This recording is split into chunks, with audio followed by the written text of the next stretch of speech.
West Indies যারা বাংলাদেশ থেকে মাত্রই টি-20 সিরিজ জিতে গেছে 3-0 ব্যবধানে, সেই ধারাবাহিকতা কিন্তু ধরে রেখেছে নিউজিল্যান্ডে গিয়ে। নিউজিল্যান্ডকে তারা হারিয়েছে এবং কনভিন্সিং উইনি আপনাকে বলতে হবে। 7 রান শুনতে হয়তো মনে হয় যে ম্যাচটা ফাইটিং ছিল, তবে ওয়েস্ট ইন্ডিজের 164 রানের জবাবে 107 রানেই কিন্তু নিউজিল্যান্ড তাদের নবম উইকেট হারিয়ে ফেলেছিল। সেখান থেকে স্যান্ডার 55 রান করে ম্যাচটাকে একটা ভদ্রস্থ চেহারা দিয়েছেন। তবে ওয়েস্ট ইন্ডিজকে ক্রেডিট দিতে হবে, 164 রান তারা বোর্ডে জমা করেছে।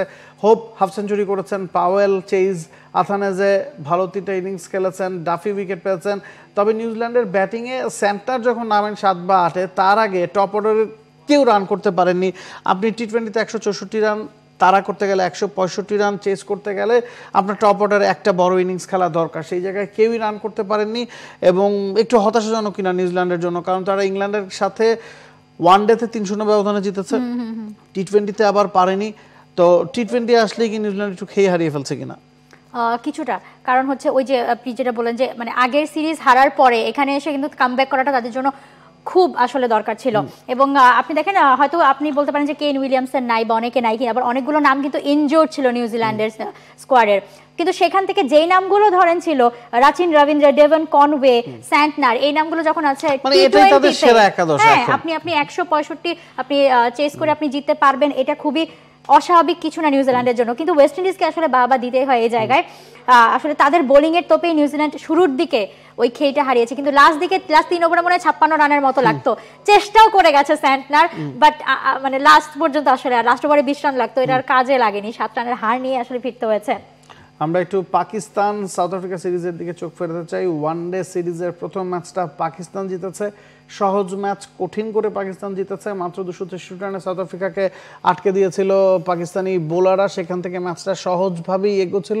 তবে শেষ দিকে একের পর এক উইকেট হারিয়ে ম্যাচটাকে কিন্তু বেশ জমিয়ে তুলেছিল পাকিস্তানিরা এবং শেষ ওভারে গিয়ে কোনো রকমে জিতেছে। ডিকক হাফ সেঞ্চুরি করেছেন, প্রিটোরিয়াস হাফ সেঞ্চুরি করেছেন, ব্রিটসকে এবং বসের কাছ থেকে 40 ওভার 2টা ইনিংসে সাউথ আফ্রিকা একটা সময় খারাপ অবস্থায় থাকলেও শেষ দিকে গিয়ে কামব্যাক করেছে। 263 রান বোর্ডে জমা করতে পেরেছিল। নাসিম শাহ 3টা উইকেট পেয়েছেন, আবরার 3টা উইকেট পেয়েছেন, বাবর 7 রানে আউট হয়ে গেছেন। তবে রিজওয়ান 50 করেছেন এবং আমরা দেখেছি ম্যাচটা পাকিস্তান জিতুক হারুক, বাবর যখন আউট হয়ে গেছেন স্টেডিয়ামের অর্ধেক খালি হয়ে গেছে। হ্যাঁ, এখন দেখেন পাকিস্তানের ক্রিকেটে কিন্তু এই বাবর আর রিজওয়ানকে নিয়ে কম কথা হয় না, সমালোচনাও প্রচুর হয়, কিন্তু আবার দেখেন ওই দুইটো নামেরই কিন্তু ফ্যান বেজ অনেক বেশি।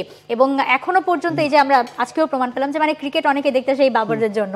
বাবর আজম একটা অন্যরকম, আসলে মানে বিরাট কোহলিকে যেভাবে ইন্ডিয়ারা দেখে, পাকিস্তান আসলে বাবর আজমকে কিছুটা ওইভাবেই দেখে, যদিও অনেক সমালোচনা থাকে। বাট হ্যাঁ, একটা জিনিস আমার খুব ভালো লাগছে, আন্তর্জাতিক অঙ্গন মানে ইন্টারন্যাশনাল এত ক্রিকেট রয়েছে এবং সবগুলো দেখেন হার জিতের মিশেলে বেশ ভালোভাবে জমে উঠেছে সবগুলো। এবং আরো একটা সিরিজ কিন্তু চলছে, ইন্ডিয়া অস্ট্রেলিয়ার সাথে আগামীকাল দুপুরে চতুর্থ টি-20 খেলতে নামবে।